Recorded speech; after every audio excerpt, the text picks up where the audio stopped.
Hello, everyone, and welcome to OSL Delphi Division game between Far Out and Wailing Banshees. I'm D'Lo, joined here by my friend Sneaky Penguin. Sneaky man, how we feeling? We're feeling pretty good tonight. Hopefully, see some good smite action. I'm pretty interested to see what's going to come out of the Delphi division, as I do play in the Athens division myself. So kind of curious to see what goes on in some of these other tiers. See what kind of level of competition we got down here. I mean, the grass is always greener on the other side, so always nice to take a little bit of a traipse to the other areas, see what action's going on. But little late night smite game action. It's gonna be fun, I'm sure. Gonna hopefully be seeing some interesting picks here. When it comes to just current meta, what are we expecting for common picks, common bans? The meta's been pretty secured so far. Actually, we see a lot of Raven bans coming through. Even with his nerf to his passive, he seems to be Nerf, pretty air high up. quotes. Yeah, right, 1%. Come on, man. Smite, we can do better They than tried. this.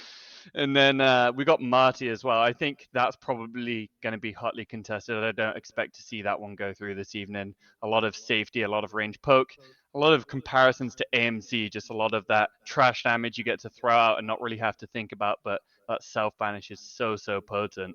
But I think we'll see things pretty standard. That tends to be the case in some of these lower divisions, some pretty straightforward smite, but you never know. There's always those potential secret pocket picks. Maybe someone's like a Pele main or something, and we'll see that. Could be fun to have some unexpected surprises. And I think, in fact, P's and B's are indeed ready. So we're going to pull up with those right now. Gonna have to see if Penguins' predictions come to pass. And yeah, I mean, like you mentioned, we have Marty is definitely a high priority. I've seen that carry go every time. And look, this man's got his C2 pants on. Ravana going to be the first ban. Yeah, and take a look at that. I mean, it's almost like I actually am doing the bands for these teams. Oh, look at this Yeah, I'm guy. He's just doing all the crazy. bands myself. So this is selfless. I'm the one behind it all. But Kali also being banned out. That's actually one that's snuck its way into the meta. All pretty abruptly, actually. These auto attack assassins like Bakasura are getting a lot of play. Their ability to 1v1 in the late game is very prevalent, and that destruction keeping her alive for so long, and a Ganesh ban. I didn't actually mention this one, but that 1.8 second silence with the DR changes is pretty potent. So I'm not blaming Far Out for taking this one away. It's a very self-sufficient support, and many can execute on. It's exactly like you said so far. Very standard across the board here. And I think that also makes sense not only just for a lower division, but also for the first game, We don't quite know what gods, what pocket picks are the most threatening on each of these players unless you've really done your homework and hit the books.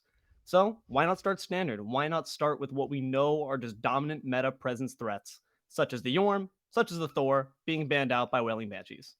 Yeah, looks like tons of pressure being banned out, and then kind of like your safe late games being banned away. And that does mean that things such as the Hachiman can be hovered. This god is still a top hunter, but when you're comparing it against the likes of Raven, Thor, and Jormungandr, it's like, man, we kind of don't want to play against the Hachiman, but like, we don't want to play against these other things a little bit more, so Hachiman always sneaks his way through, and such a safe hunter with so much damage. I don't blame them for picking this safe pick in the first slot. Very good pickup for Far Out. I mean, they don't want to play against it on the side of Wailing Banshees, and I don't want to cast it, Penguin, because I hate this god. So unfun to watch. Personal gripe against the Hachiman, but you can't blame Far Out. It is a very solid pickup, and it doesn't really reveal too much about your draft, despite being one of your damage core members, because it's safe, has good utility with the Heavenly Banner and the CC off the stun, has good escapability with the mounted archery. Wailing Banshee is going to answer, though, with some magical threats of their own, Baba Yaga and the Emoja. What are our thoughts on those two lock-ins? Merlin. Yeah, I didn't even get to touch on the Baba Yaga. This is when mages were thought to be dead and out of the meta. She still stuck out, and it's that late game damage. She has so much range. That house goes so far, and if you can land all of those bolts onto a backliner, that's 2,000 plus player damage, and it's AoE, it's hitting them all. And then not to mention, well, you said Umoja. This god has routinely been nerfed throughout Smite, and yet always rears her head in competitive gameplay. So really good pickup from the Wailing Banshees. And another one on the other side for Far Out, Kuzumbo. This one's really come to the forefront of the meta. Those shell spikes have been real nuisance for a lot of these auto attack gods, so a pretty good pickup for them. Alongside the Merlin, the mid lane matchup has been decided. So, you mentioned the fact that those bolts being dropped on your head top, going to have to ensure that you keep your flicker in pocket for when you're in trouble, because the Bakasura as well will be looming for you. That cripple is going to be deadly against all of the picks that have been locked in so far for Far Out. Yeah, that cripple is going to be good for the Kuzumbo, but I think he's going to be more or less safe. He's got the shell spikes, and that watery grave can really disrupt a lot of Bakasura's ult, but Very that true. Merlin will have to be careful. That flicker doesn't go far, and, well, you only have one of them, so you're still going to be chased down by this Bakasura. So I think the Bakasura pickup's pretty lethal here. The Yemoja walls to trap him, force the flicker, and Bakasura comes in on the back end as we take a look at the Rom. second phase of play, and Ram is going to be locked in for the Wailing Banshees. I really like this one. A lot of safety in the backline for the Banshees. The Baba Yaga in the house, CC immunity, gets that shielding, very tricky to lock down, and then the Ram just self-managing. We talked about Marty being able to self-manage. Well, Ram It's the can do it discount, too. Marty. I mean, if you could pick it up, though, it's a really solid pick, and especially with some of the buffs that came through on Silver Branch Bow, the attack speed stim that Rom provides instantly gives not necessarily the leg up on the Hachimon, but more of a fighting chance, because like you said, Hachimon's been a dominant threat as a carry for quite a bit of time. So Rom are going to have to try to step to that, fill those boots maybe. And on the opposite side, Far Out still needing their jungler. When it comes to the comp of Wailing Banshees, what jungler do you think would be good to play into them? Man, I don't envy the task of the jungler for Far Out having to dive a Baba Yaga and a Ram. That's pretty Yeah. frustrating to have to get into. And when you've got the likes of Awilix and Saket, I think the Awilix ban was actually very smart. Baba Yaga gets taken out of her little bunny hop that she has pretty reliably. The Ram roll could be crippled out if she's very good with the timing, but more so Yamoja, those hoops trying to disengage your team or get somebody out of there, a Wheelix can pull members off of that. Mm-hmm. So I think that's a very, very smart ban by the Wailing Banshees. And it leaves a very tricky task for Far Out to go to, Colin. but it looks like they want some global presence potentially here, hovering the Ratatosker, and they do lock it in. And I think this is smart. Look at the draft for Fire Out. There is so much early and mid game presence. Ratatosker and Kukulin do tremendous damage in the early game. Kuzumbo does damage all game. That god is just a nuisance. And then you've got the Hachiman and the Merlin, that backline hyper carries that can still facilitate throughout the mid game. This Far Out draft is very solid all around. So you're going to be looking for Wailing Banshees to try to maybe stem some of that pressure that comes from their natural early and mid game domination with the comp of Far Out. I also really like the global presence of the Ratatosker. Bakasura, not only the great devourer, but also the god of farm. So it's a good thing to have a mobile god that can really get to fights quickly and ensure presence all around. Tier, going to be the final lock-in for Wailing Banshees. What are our thoughts on the solo lane matchup? Tyr Kukulin is pretty nothing lane. It really depends on whether one of these junglers can get over Yeah. and get someone ahead, because I don't foresee a world in which a Tyr or a Kukulin are particularly killing one another without the sheer desperation to do so. I mean, like, nobody walk into their tower to even try and be safe. It is just, we are in here until one of us perishes. So yeah, it's going to be on the junglers to really try and get one of those ahead, and I don't envy the task of either a Bakasura or a Ratatoska trying to take one of these two solo laners down. So maybe some of the emphasis will go towards the dual lane. Ram can be ganked out pretty reliably. I know I mentioned the South Banish is good, but if you can catch a rotation early and the Yamoja's not there to facilitate that gank, you could potentially see some pressure go down on the dual lane. But overall, pretty even draft, good CC for both teams, which is what I like to see from these lower end teams. Crowd control is so important, and when teams don't draft too much of it, it gets me a little scared. So it should be pretty even. Really looking forward to a nice even keel match here, but only one will find out how it's all going to end up. We'll see you guys in a moment for game one. And here we are. Welcome on back, everyone. Hope you guys didn't miss us. Game one here between Far Out, Wailing Banshees, OSL, Delphi Division. It's going to be a good one. Once again, I'm D-Lo, joined here by Sneaky Penguin. And Penguin, we talked a bit about the early and mid-game pressure on the side of Far Out. When it comes to the overall game plan of Wailing Banshees, what do we think is their win condition? The Wailing Banshees, I think you're really looking to try and just get these carries to late game. You've got Bakasura, Baba Yaga, Ram, all desperate to hit level 20. I mean, Bakasura, like you mentioned, the god of farm. He does nothing but buys Golden Blade as quick as he possibly can. And if he's getting active, it's only because you were near the farm. It wasn't intentional. I didn't come over here to actually gank you. You were just near the camp that I cleared, man, and I just You're an appetizer, bro. Yeah, absolutely. I've had, yeah, they're the entree. The appetizer was all the jungle. True, true. No, you're right. But yeah, you've got some really good late game hyper carries in those three. So you're going to need this tier to try and get active through the mid game to try and facilitate some of this mid pressure that they may be having to deal with. Not to say Baba Yaga can't do much in the early game. She definitely does pump out some big numbers. And if you take a look, she's gone for the magic focus. So looks like it's going to be probably a Divine or a Deso rush. So she will have good early damage, but it's more so getting this late game potential online for the Wailing Banshees. And so it really leaves a lot onto Far Out to try and get active. We mentioned the global presence for Just Feed More. He needs to be seeing to get as active as possible and put pressure on these side lanes. So keep an eye out in that case for level 5. Once we see Just Feed Me More, hit that level. We're looking for some early rotations and, you know, the namesake. Feed them more. That is definitely the goal on that side. A lot of pressure here across the lanes. Decent scrapping here potential. Despite the fact that Far Out has that early game pressure, they're looking a bit poked out as well. And solo lane's going to be, like you said, solo lane's going to be a nothing burger, but I think that always kind of leaves an interesting question for the jungler. If you have faith that there's not going to be much action, never mind, action here in the duo lane. Hachiman going to be able to pick up the first blood for Far Out. It's just like you said, man, they're securing that early pressure. Yeah, man, they thought they had the upper hand in Wailing Banshees. They were marching down to that tower line, but I'm imagining what happened was Zero maybe got a little sumo push through the wave onto Zuta, and he doesn't have a shell. He's opted for the Sunder, so no extra survivability there on the support, and really good early pickup over to the Hachiman. That's going to get that Devos unlocked so much earlier than his lane opponent, and that is not a good spot for Jesse Penn, because I mean, Ram is one of those where it's like, hey, there is a meta hunter. Who is it? And well, hang on, we're gonna have to see if they can take the kill here onto Kukulin. He gets his happy self out potentially. He does.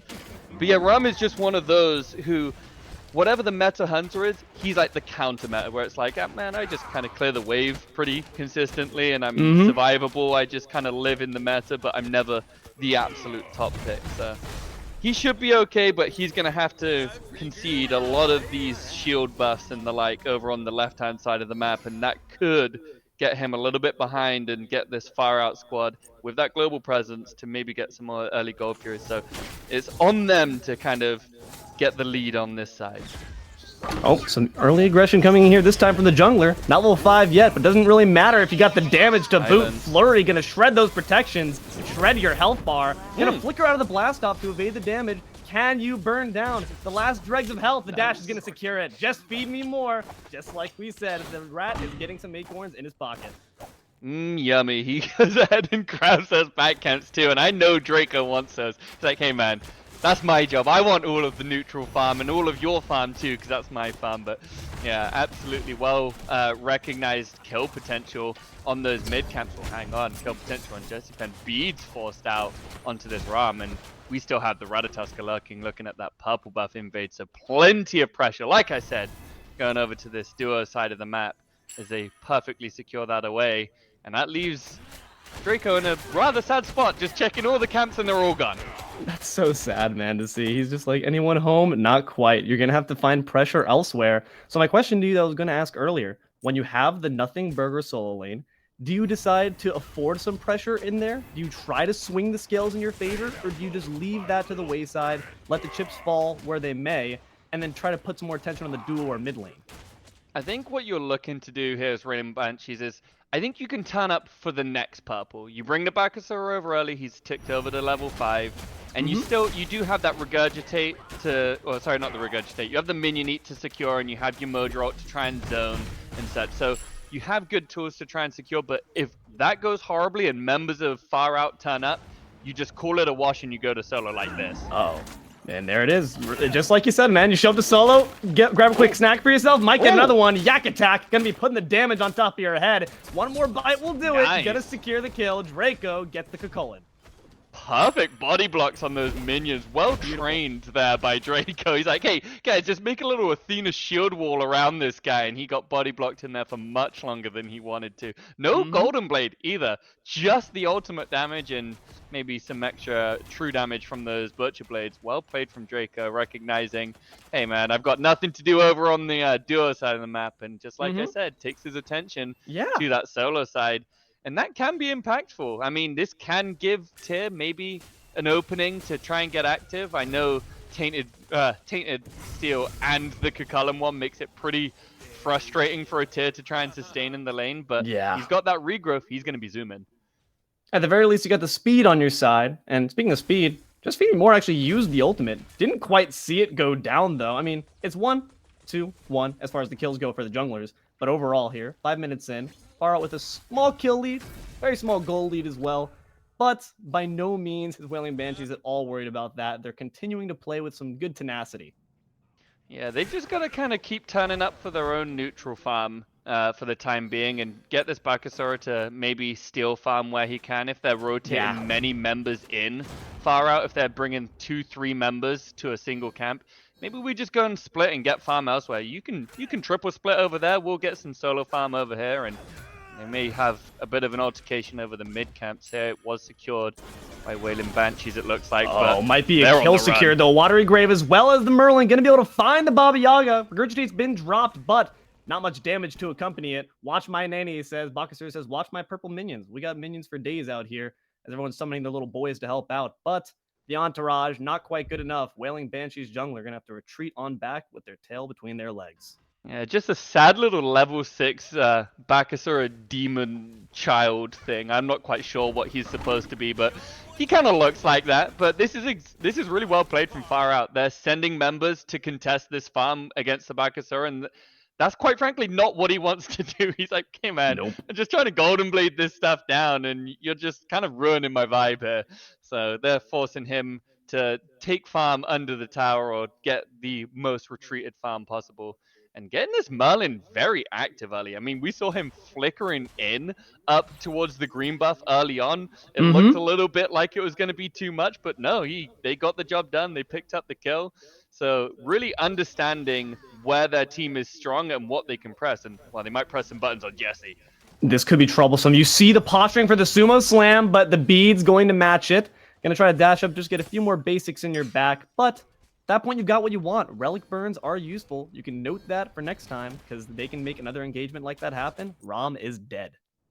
Yeah, and look at these high wards on the left-hand side of the map, too. They've got one above Gold Fury, one by the green buff, so any kind of rotations coming in from the mid, well, in the mid, there's going to be a lot of damage dropped on a Reaper's head. Soul being reaped yourself. Draco going to find a second one for the Bakasura. Nice job. Where there's not farm in the camps, there's farm in the mid lane to be had.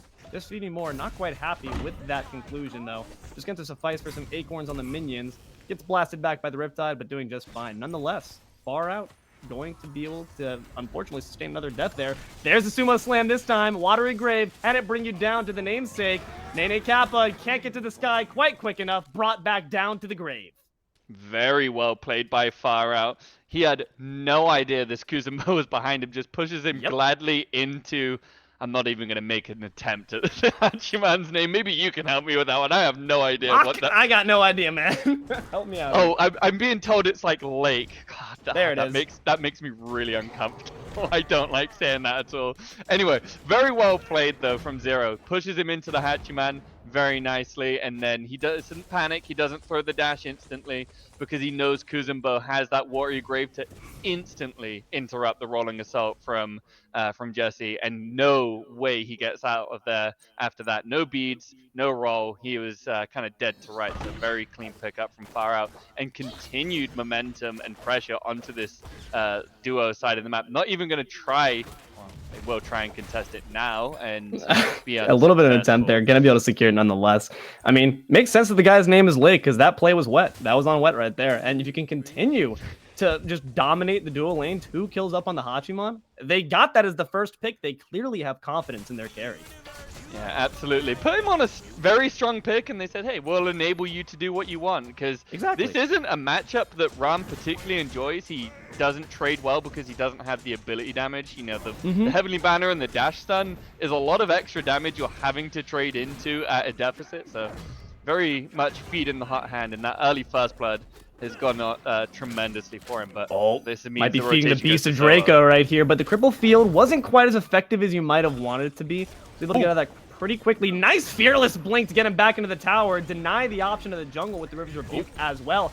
3-man rotation, but can they do much with it? A lot of time being stalled, but no friends going to be brought to the solo laner. They're instead on the Gold Fury over there for No far way. out. Gonna try to grab what farm they can for it. Gold Fury gonna drop. Will they even get the kill to sustain themselves? You need a consolation prize at this point, Banshees. This is unfortunate. Draco finally gonna secure the kill as well as the killing spree, but at the cost of a Fury. And honestly, Far Out might be pretty happy with that trade. Yeah, they'll absolutely be happy with that trade. They took so long to kill Sushin, man. He lived for an absolute eternity. The fact that my man was fearless into the tower, got River's Rebuke, Lawbringer, Regurgitate, and still lived that long. I think if he Nutty. walked in a straight line, he might have just got out of there. But good recognition from Far Out. Hey, 2 members rotating to solo. We'll go ahead and pick ourselves up a Gold Fury. And looks like Zero is going to make sure these guys take the long way home and not stop for anything on the way back. Yeah, you want the blue buff back? Not quite. Then go ahead and take that one away. But yeah, very good rotation from Far Out. 3 members in right. We've got a fed ADC. Why not? We'll take the Gold Fury, and well, it might be the Baba Yaga who has to be careful here. Stepping up a bit too far. Blast off going to be denied, but you do have the house to guarantee some safety. Lake going to once again put it on wet. Another kill there, solo onto the Rom. And beads have been expended on the Baba Yaga. So once again, I know that this man, the Kuzenbo, has got that on lock. That's in the mental notes because that's exactly what happened to the Rom. You note that, you go back for another dip, and you get them down this time because they don't have the relics to sustain themselves from the Sumo Slam. Yeah, I mean, Zero has just 0 ping. Like, this guy is playing on land because if that's me, I'm not pulling her out of that jump. That jump has already gone off, and I'm just like waddling back towards my Merlin, and it's looking real sad. But he got the beads and the ult, so that is immediately forcing Napa to play on the back foot. Gonna have to play very careful, and with the Stygian beacon spawning, I mean, hey, perfect timing. We have your beads down on your mid lane, we have your big housey house gone, and we got 3 members here and a fed ADC. I don't know if Wailing Banshees are going to want to contest this one too much, but it does look like members are rotating somewhat. No, there is 5 from Far Out. This is their objective. So some more global gold and XP going to the way of Far Out. Very nice for them, and not too much lost either. I mean, half of a wave in duo lane. The wave's already pushed down to your T2 and solo lane. They really lost next to nothing for grouping 5 members for 30 seconds. And yeah, 12 minutes in. Gold still remaining in the pocket of Far Out, but XP difference, we're seeing a bit of a divot. Wailing Banshees have asserted a bit more pressure in that section. Honestly, going to be interesting to see. This, could be a little bit of a duel going on here. In fact, that might be where the XP difference lies. 1 level up on the jungler of Wailing Banshees, but the dash to safety and to your friend going to guarantee Just Feed Me More has a bit more time to do exactly that. Yeah, Draco absolutely recognizing that duo lane is not a place you go to contest anything with Jesse. It's like, hey man, you just try and live, you get as much farm as you can. If you die, like, I'm sorry for you, but like I'm on solo side, man. This is where the only place I can get anything done. Don't call me. So recognizing he needs to be down on this farm as much as possible and trying to get some invades, doesn't find anything. Good disengage from Feedmore. But the next objective coming up is this Pyromancer, and I think Far Out should be looking to try and get some ward vision down for this objective, because that is the next point of interest. That will drop the bomb, and then you can maybe use that to help secure the Gold Fury, or even take a tower if you get the fight over on the Pyromancer, this is absolutely where Far Out needs to be looking. Or try to take Senjin some more. They're really just harassing him. Spear of Mortal Hatred gonna come out, but not in the rage form just yet. There's the Yak attack. Bede's gonna have to match to guarantee your safety from the cripple and slow. And it's going to be able to just vent that anger on out and walk their way on out from that fight. You really just cannot kill this Kukulkan. No, and with beads too, man, like, there wasn't going to be a whole lot of CC coming the way of Kukulkan anyway. Like, Tyr realistically isn't going to be CCing him, and it's just pretty much a Yamoja stun, but this guy just said, I need to be certain that I'm not going to get gone on, and it looks like it would trade, what, a Pyromancer for this Primal Fury. I think that kind of goes in the favor of Far Out, but hang on, it looks like members of Wailing Banshee want blood. They want to try to make this a trade of life for objective. The Fearless not going to quite find its mark, and the Merlin is going to be able to get some good area denial there. Could be in some trouble. You need to get your way out of there, Ratatasker. Does have the ult online, but you definitely don't want to expend that for anything other than offensive pressure at this point. Here 15 minutes in, Penguin, we talked about the fact that Far Out's comp was meant to do one thing, which is dominate the early and mid game, not let Wailing Banshees even get to their late game in a less than sorry state. How do we think they've done at accomplishing that objective so far? I mean, it feels like they've done well, but when we look at the graphs, it's pretty even, like you said. I mean, we're staring at 1,000 gold lead at 15 minutes. That's really not too much to talk about. Yeah. There is a bomb in the pocket. Well, hang on, maybe there's a basic being landed on your head top. Ooh, but excellent recognition thanks to the warding. But this could be troublesome. The blink with the Yak attack. Egg is going to be expended, and the beads as well. But your life is going to be the ultimate cost. Lake can no longer sustain these fights against the opposing carry. And now they're trying to put more pressure here on the other solo laner this time. Aggressive Duck going to have to learn what it feels like to be ganked 4-man deep and takes a dive to the fountain. I mean, come on, man. 4? Now he knows. Like, the ADC is like, guys, I'm getting gone on. And even the emoji made the rotation to duo lane. But then 4 members in solo lane. But they get the job done. They get the T1, which is kind of how Wailing Banshees have stayed somewhat even. Look at all of the T1 towers down for Far Out. So even when it's been them winning objectives, getting the Gold Furies, they've been trading out for T1 towers. And they've only got one of their own, so maybe this is the way that they're keeping in the game. I mean, it just ensures that you have less safe havens to return to, like in this case, where Far Out wants to try to get back to a tower, you got nothing to return to. Honestly, if they had pressed that advantage, could have just driven them back to the tier 2. But that guarantees also really good jungle presence, which, at the beginning, it was just Feed Moore who was being very aggressive, taking all the camps for himself, and now Wailing Banshees can return the favor a little bit. Yeah, they will absolutely look to return the favor with all of these items being finished up. Take a look. We got Manticore Spike. We got the Prophetic Cloak, the pool special here on Napa. He said, get them Charon stacks. I'll get some Prophetic stacks as well whilst I'm at it. And Jesse Penn kind of has like the holy trinity of classic ADC builds with Exekins. And he might need that holy trinity to help him over here. This is troublesome. Yak attack's been expended. Watery Grave as well. Just leap your way on out to safety, my friend. You might need it, but House is dropped as well. Solid damage here on Just Feed Me More, and the bolts are following. The dash is going to guarantee you a little bit more space, as well as the Eagle Eye. Those arrows are on point. Excellent job there by Lake to just completely deny Draco any chance of taking down the Rats. Only one left at this point is Reaper, but going to be able to flicker his way to safety. And it does seem this is going to be a bit of a draw. No gold for you to take. Wailing Banshee's going to have to just retreat back with what damage they did. Yeah, I'm surprised Far Out were playing so high up on that side with no relics on Lake. And, well, we've got a little fight going on here to try and start the Stygian Beacon that's going to be spawning up soon. And Fearless is actually good onto Reaper. That was a good beads there to deny the Fearless, but I actually think it was a bit too late. Rivers Rebuke going to deny that entire swath of area. Just going to collapse, though, onto no one, in fact. But the real damage being put on a Bakasura, the dash to chase, and the dash to kill. Draco will be the first to fall. And that's going to be a bit of an issue if Wailing Banshees want to contest this beacon any further. Far Out just going to be standing there, dominating that entire space. And Wailing Banshees is going to have to just exit stage right and opt instead for maybe a Pyromancer. Stygian Beacon just going to be secured by one as the rest of Far Out follow to see what those guys are up to. Yeah, they're going to pull this Pyromancer. Good recognition from Far Out. We don't want to give up any of these neutral objectives they do claim, and hopefully look to get on out of here. The Gold Fury is up as well, and they're going to potentially reset, but they've got to be careful here that they don't give it up for free on the Gold Fury, because some low health bars for far out, and we've got Draco respawning, and it looks like Wailing Banshees understand the task, and they're going to go on here on 0. I mean, he just was caught up for far too long. Sumo slam to try to get yourself to safety. Excellent watery grave, but shot out of it. Turtle soup for you this time. Excellent job there by Jesse. You just can't separate yourself from your team like that. Unfortunate misplay from the support, going to provide just the opening Wailing Banshees need to get themselves back on the objectives board.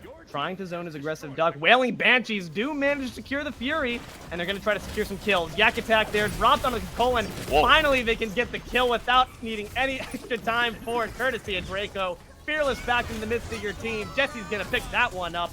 Merlin trying to burn down these low health bars, but a Moonstrike's going to stop you right in your tracks and force the Aegis. But Hachiman, Lake is trying to just do a bit more duking it out, but the damage core cannot make up for the lack of friends they have.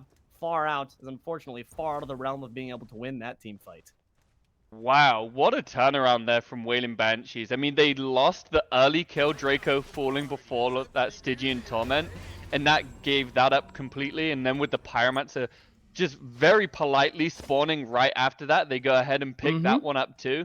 And then, like you said, 0, my man, what are you doing walking into the left jungle Can't do all that. by yourself? He gets surrounded by 3, and then all the members of Far Out are just desperately trying to keep him alive, and he falls to, I think it was the snipes of Jesse. Really good snipes on the mark there. And then they have no tools to try and get back in for that Gold Fury, but they still tried. Station Man used the beads just to get into the Gold Fury pit, and then he was like, I'm here. And they're like, thank you. We'll take your life, as they try and take him down one more time. They're not done with this. He's no longer quite as invincible as we saw in the laning phase, but you need friends to do it, Draco. Gonna have the beads on out, because they didn't realize their solo laner had lost their appetite for the fight. So where'd you go, man? And Ratatasker is taken to the sky. He's gonna pick up the aggression where it left off. Fantastic blink to evade the drop of the Acorn Blast, as well as the flurry. Gonna do the trick. The purple minion's gonna chase in vengeance for their fallen leader, but it's not gonna be enough. River's Rebuke gonna come out, Lawbringer to evade and put the damage back onto the head top of the Merlin. Could be in some trouble here. Gonna be one shot left if you need it. The snipes are there. Jesse's got the vision and the precision necessary to get these kills. Killing spree for the Raw. Watery Grave gonna knock up all the members around him, but not enough damage, and Feed Me More is looking to be in a bit of trouble here. Tyr gonna drop it though, recognizing that the squirrel is just a bit too slippery, unless don't you dare. Don't you dare stick around past your welcome. There goes the war cry and the shoulder charge. Solid damage onto the Rom, but maybe a bit out of range, just swinging basics at you. The root isn't enough. The front line just can't provide the damage necessary at that range to do anything against the Wailing Banshees. Yeah, I mean, Far Out, they get something good. They got Draco's beads. He overextended, they got his beads, and then they took him down. And that was it. That was all they needed. But they are the kings. There's Lazy back in, and then there's Lazy walking through the jungle. My man Reaper is just at the back camps. He's like, hey guys, I've got the real deep cut off. And they're like, yeah, that's just their team, buddy. Like, you can't be cutting off that far. And to his credit, he lived for a long time inside of that Yamodra ult, but just so far away and disconnected from his team that, well, he goes ahead and takes a fall of his own, losing his beads in the process and costing his support his shell relic also, which I'm not sure he's too happy about. But this is now where deaths are more and more important. If you get picks, you get relics, you need to get active on them, because the big objective is the next one up. We've got Pyromancer being taken right now from the Wailing Banshees. There is an Oni Fury spawning soon, so I imagine all attention will go to that. Maybe we'll see some bombs be used to try and secure that away. But once those two are down, it's just the big guy left, and we'll be seeing some level 20s online, and we'll be seeing what could likely be the wind up to the close of the game. But Raz in the sky. Oh, we're winding up. We're climbing up in the tree. Gonna be matching it. Says, I have that party trick too. Takes to the skies to put some snipes on your head. Watery Grave can be blocked out by the other watery ability. River's Rebuke gonna deny you that one. Fearless, the beads in midair, my friend. All you're gonna do is look pretty in the sky. Draco gonna take down, just Feed Me More. members of Wailing Banshees are looking awfully low. They might just take their kill and go, but the trick shot's not going to allow that. Solid damage onto Draco. They're looking for him, but the concerted retreat from Wailing Banshees, 5-man strong. Jesse didn't get the memo and gets bopped for it by Lake. Solid work, and the aggression, the rage form, the war cry, not going to be quite enough. A sliver of health there for the tier. Draco and Zooter both looking worse for wear as well, but somehow Wailing Banshees only going to lose 1 from that engagement.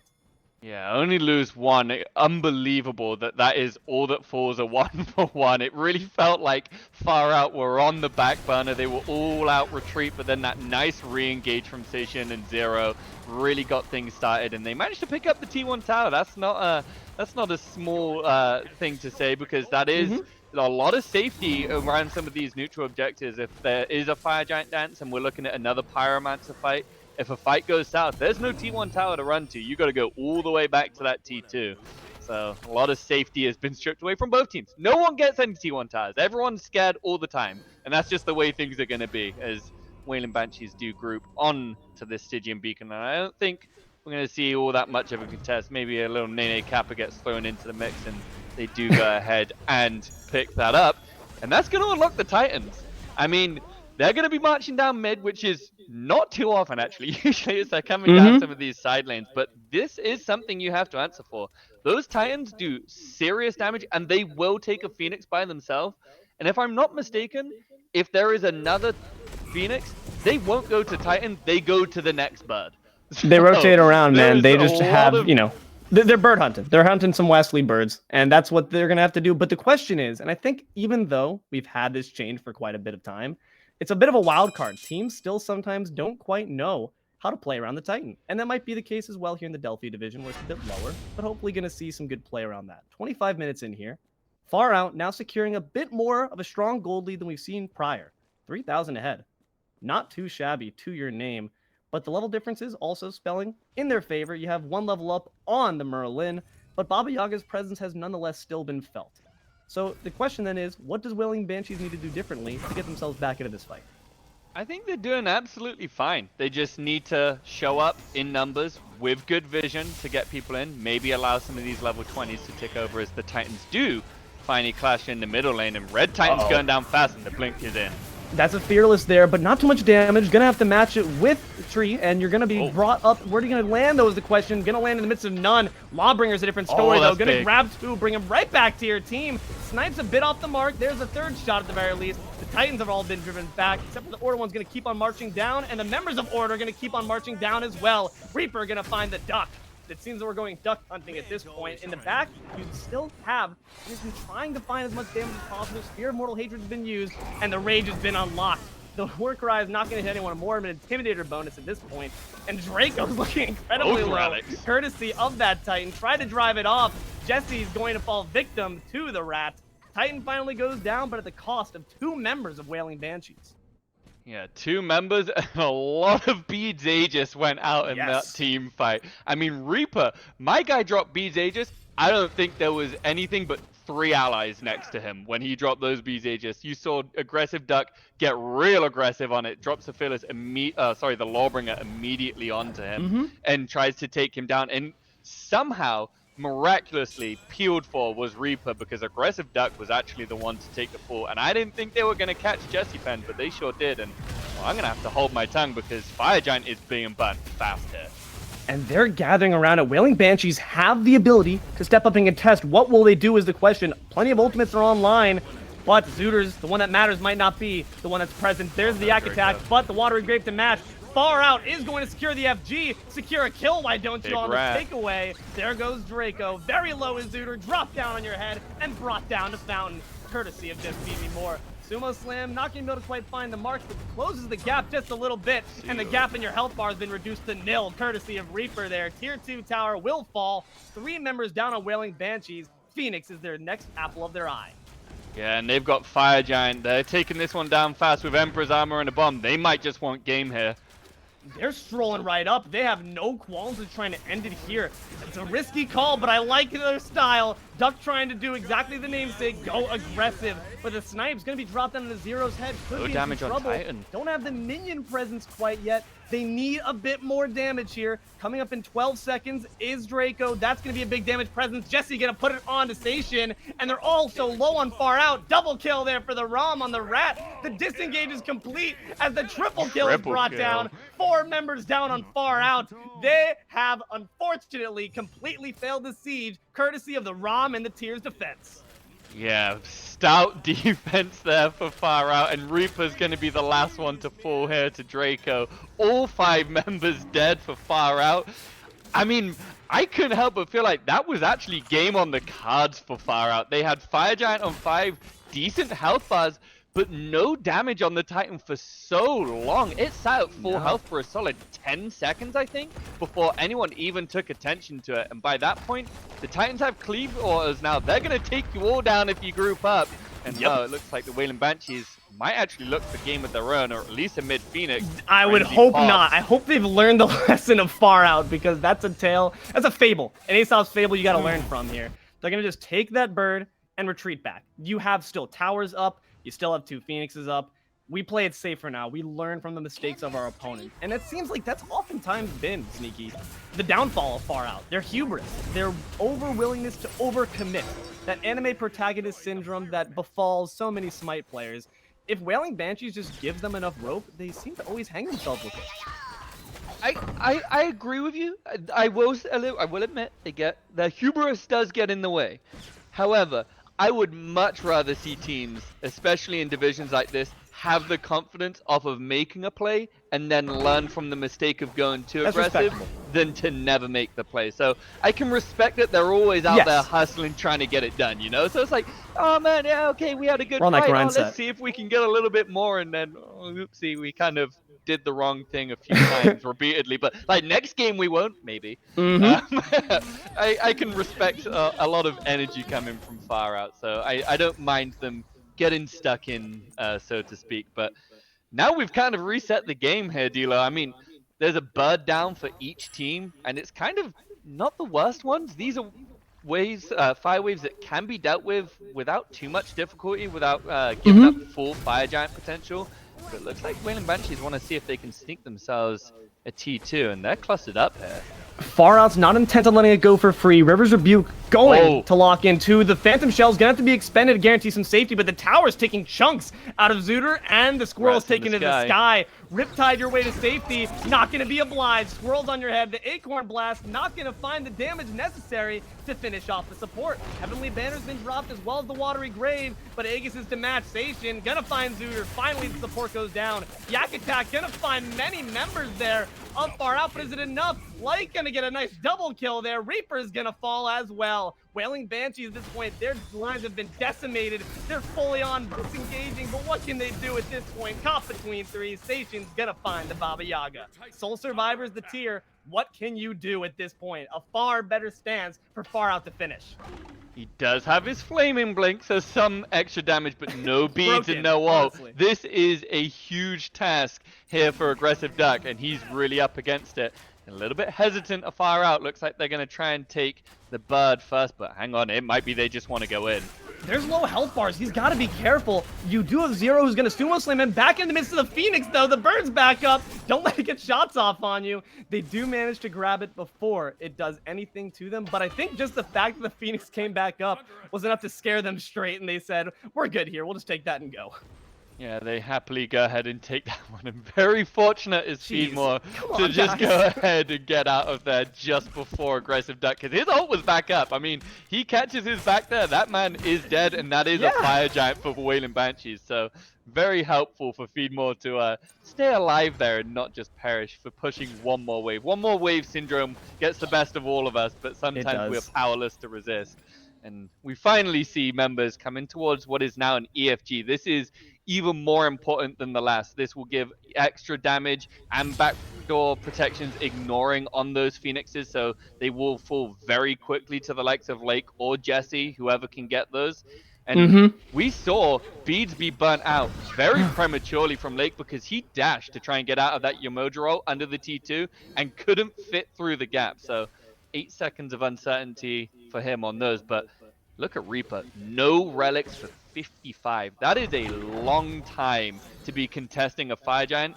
it entirely depends on whether Wailing Banshees have tracked those and whether they know that they are still down. Because if they do, that is a huge window of opportunity, and it looks as though Aggressive Duck is positioning up.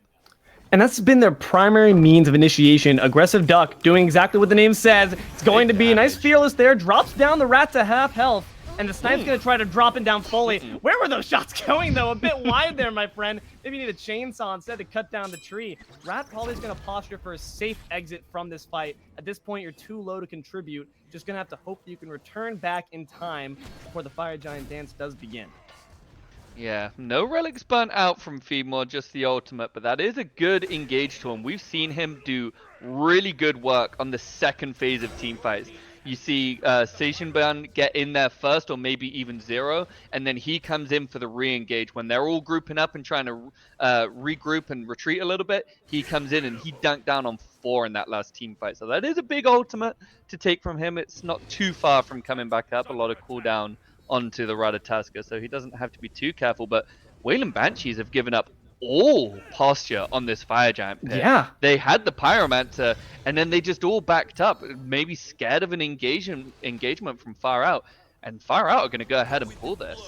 It's Aggressive Duck, though, once again, putting in work with the engage. Feed Me More doesn't have the ultimate this time, or did, but just wasn't able to use it in time. And the Fire Giant has to be abandoned now for it. And Wailing Banshee say thank you very much for dropping it down a 3rd health. We'll take it from here, boys. And they're going to oblige. This is a scary situation for Far Out, who no longer have one of their primary means of obvious initiation. Aggressive Duck going to continue in that path, just initiating with the blink to distract them all. Watery Graves being put on a Draco, gonna drop the Bakasura, but the Fire Giant might be dropped soon after. They need to get in there. Wailing Banshee's gonna grab the EFG, but can they get out alive? Lake gonna say, no, no, no, not today. Jesse gonna fall first.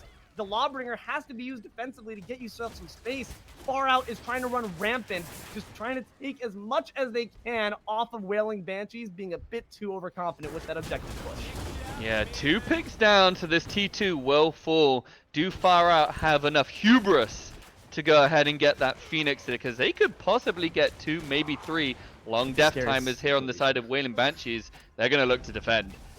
I mean, they have tools, but no ultimates must be said, and Feed Me More is going to be coming back with that. Mobility to return back to the fight is present.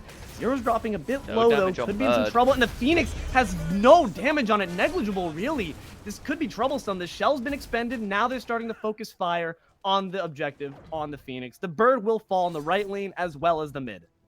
Yeah, but Zero took a lot of damage tanking that one up for his ADC. Very scared to press up. And I don't blame him. He has no relics. So he was like, man, I don't really want to get caught into that fire, into that Phoenix. So I think I'm just going to hang back a little bit. And Zero's like, man, I'm losing most of my health bar here. I'm going to need you to step up and kind of take this one down. And they do, and the fire minions took the bird in right, like you mentioned. So 2 birds off of a EFG secure from Wailing Banshees. Not exactly what you're hoping for when you get an EFG. You're like, hey man, we got EFG. Yeah, what should we do? Oh, let's go get their Phoenixes and maybe like end the game or something. Yeah. And they're like, wait, this isn't what's supposed to be happening. We lost our Phoenixes. What happened here? But yeah, very good re-engage from Far Out. I don't think they understood that Seishinban was positioned as deep as he was. He was all the way up above the Pyromancer, and they had no idea, and they were scared to try and out-secure on a Kakullan. And so they had 3 members DPSing the Fire Giant, and nobody was trying to DPS it past maybe 2,000-3,000 health, scared of the Kakullan. And it just bought so much time for Far Out to come back and get back into that fight. So really well played from the solo laner. And take a look at this.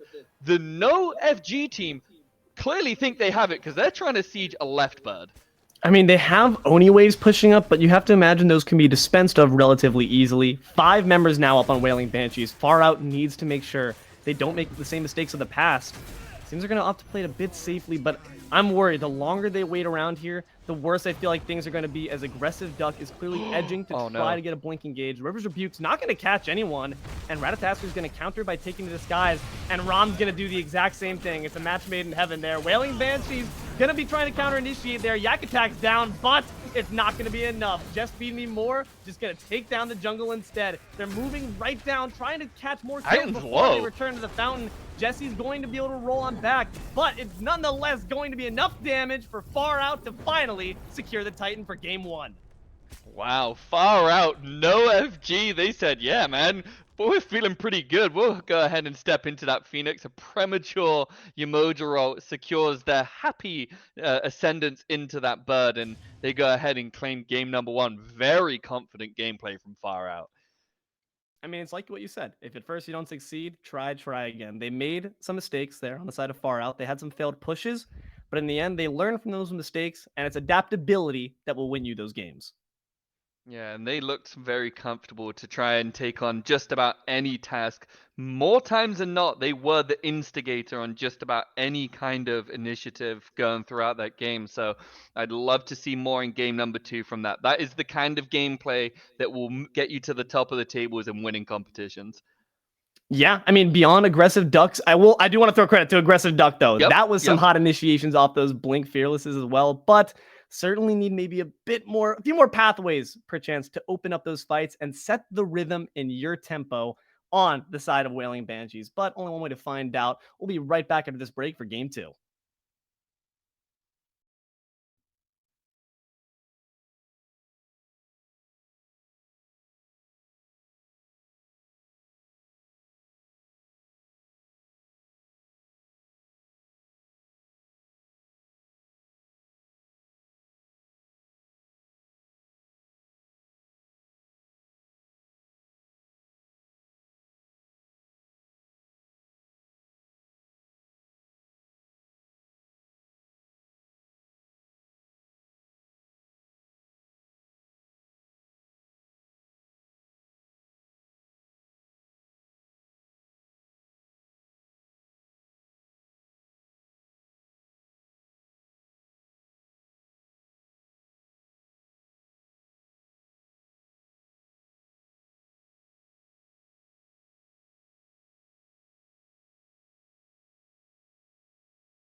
Hello, everyone, and welcome back to Olympus Smite League. Game 2 here between Wailing Banshees and Far Out in the Delphi division.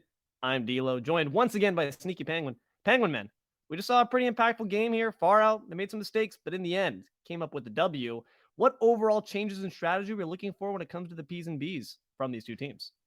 I think if you're the Wailing Banshees, you've really got to look to try and get some pressure somewhere. I mean, they kind of really gave it up on this duo side, and granted, it was enabled a little bit by that first blood over there for Lake, but there was a lot of presence from that Ratatoska, from that Kuzumbo, turning up frequently, and they kind of committed a lot of resources to take down the Kukulkan, but it took a long time and it cost them a couple of Gold Furies and the such. So I think I want to see just a little bit more presence maybe from the jungle pick. The Bakasura had glimpses of looking very strong, but when those 5v5s came into call, the Tyr blinked in, took the beads, and he said, okay, that's my time to go.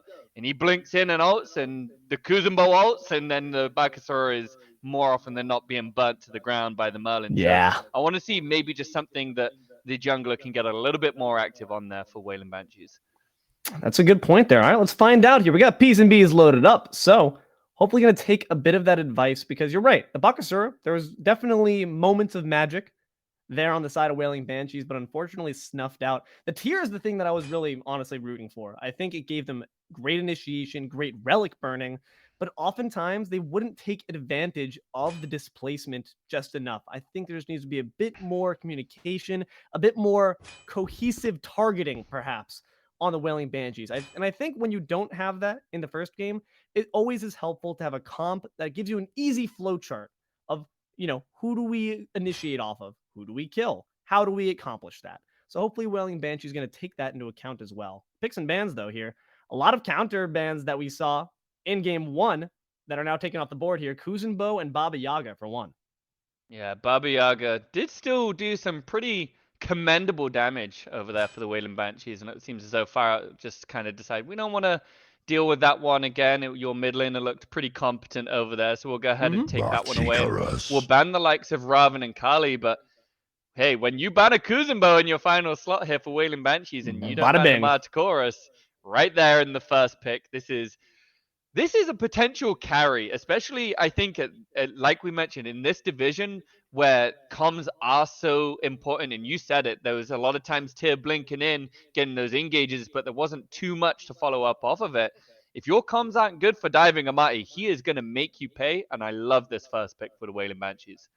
And like you mentioned earlier, when it came to just the P's and B's of game 1, Marty's so freaking annoying sometimes. It provides a decent amount more safety because not only do you self-banish, but you also are able to have some mobility. Whereas, when the ROM goes up, it must come down, and it comes down in the exact same spot. So hopefully going to be a bit of a better matchup because Far Out is sticking by their Hachi first pick.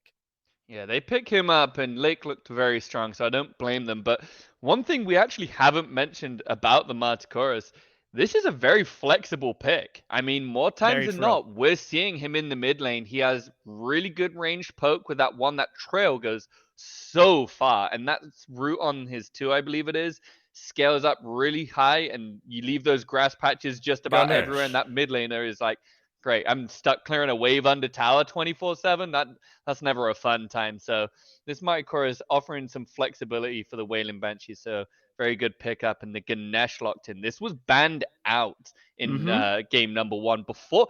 Didn't even make it to the second phase. It was phase 1 banned out. So Far Out said, hey, we don't have the Kuzumbo this time, so what's just as annoying to have to dive a backliner with? Well, Ganesh has got a 1.8 second silence, so that seems pretty frustrating. And the Kernanos locked in, I think that secures just where these hunters are going. Marty most likely in mid, Kern in the duo lane.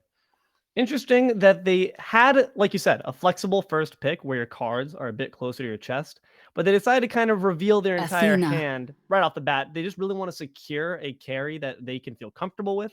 CERN, after all, did get banned out last game, so they just don't even want to risk that being a factor. Athena, going to be a huge boon, I think, to Wailing Banshees. It just, like I said, makes an easy flow chart. I taunt them, you kill them. Yeah, and Athena does have a pretty tough time dash taunting around a Ganesh, but late game, this taunt's going to be on frontline, So, I mean, if Ganesh is up with his front line, I mean, that means Hachiman and whoever's in the mid lane is going to be having a tough time staying alive. And Double Hunter are going to shred through just about any tank. Discordia. Sorry, I'm thinking Taunt, Sunder, Double ADC, and you're in the ground. And if you do manage to get away even remotely far, you've got the Manticore Assault to follow on the trail.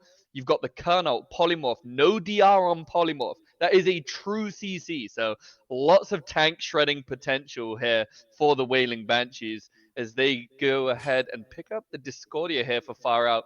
Very good crowd control from both teams so far. I like this draft.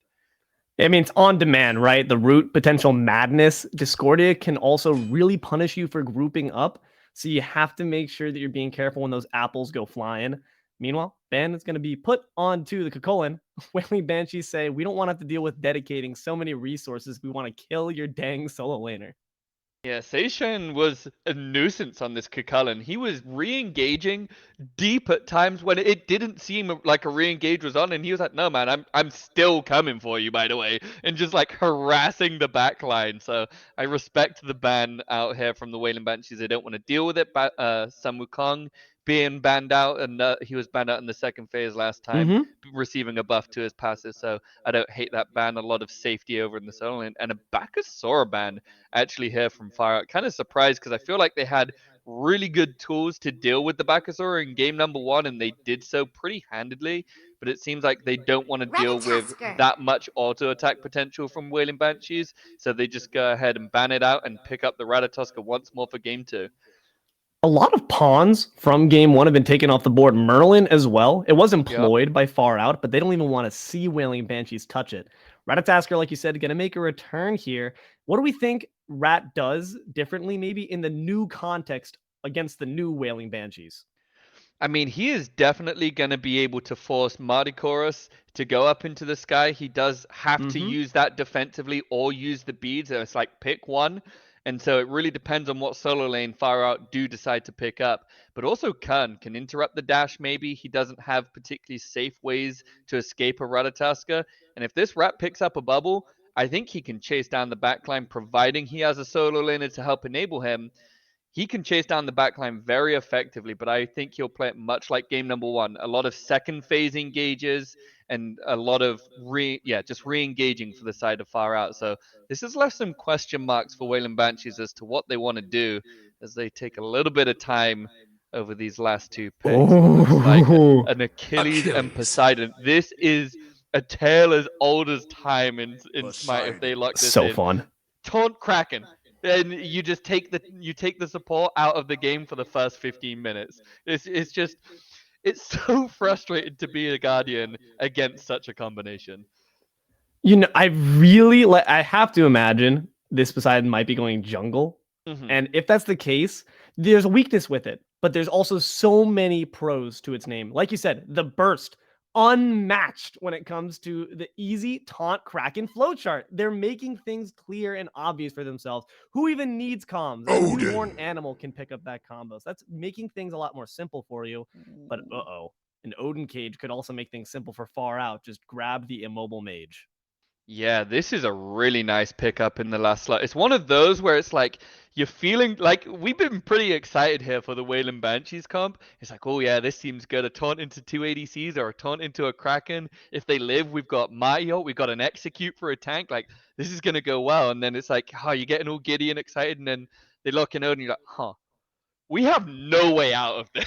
And you're like, hang on, we didn't think about this at all. This is quite a nice pickup. It does force a Phantom Shell, maybe even 2 if you're on the side of Wailing Banshees. Maybe one of those backliners, Colonel Matty, has to pick that one up. But a really smart final pickup here on the side of Far Out. That Odin is going to be a nuisance. Very balanced comp here for Far Out, but a very aggressive one for Wailing Banshees with lots of late game potential. This one could go another 38 minutes and it could go either way. I mean, it's just play for counterplay here. Far Out has done a fantastic job of just having the like you said, we were like giddy. I was kicking my legs up in the air for Wailing Banshees comp, but then we see Far Out and fun time's over. Papa Odin's here to make sure that you guys cannot move outside of the cage. They have a lot of perimeter control. You know, I'll put you inside a circle, and then Ganesha will put you inside a square. We're learning geometry here. And then Discordia will put you inside of a smaller rectangle. It's going to be very problematic to dodge all these shapes.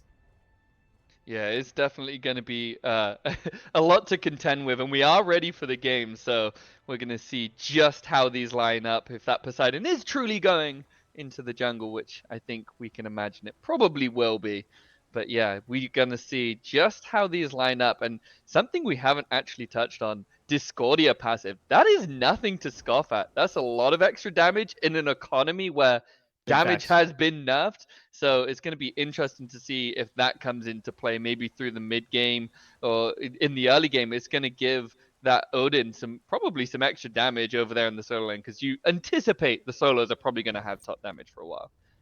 But the question is, again, because we saw a lot of resources being expended on to killing Station. And Odin's not one who really typically wins lane. This is funny. All right, we're just going to, be sparring. You got the basketball. You're going to 1v1, break some ankles maybe? Not quite. I like the show of solidarity here in the battlefield. Question is then, Penguin, do we again try to go that route, commit resources to put the Odin in the dirt? Or do we try to change the script a little bit, put that attention elsewhere?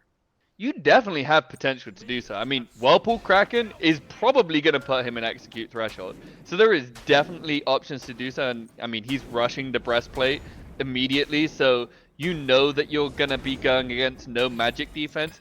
So I would like to see Draco actually turn some attention to it. I mean, he has got the tools to set up and enable that gank. And Achilles, I don't think I've even touched on it. This god is so strong in the meta right now. The protections percentage he gets from the two. This guy lives forever whilst doing so much damage. He's just going to Bluestone Brooch his way to top damage, most likely.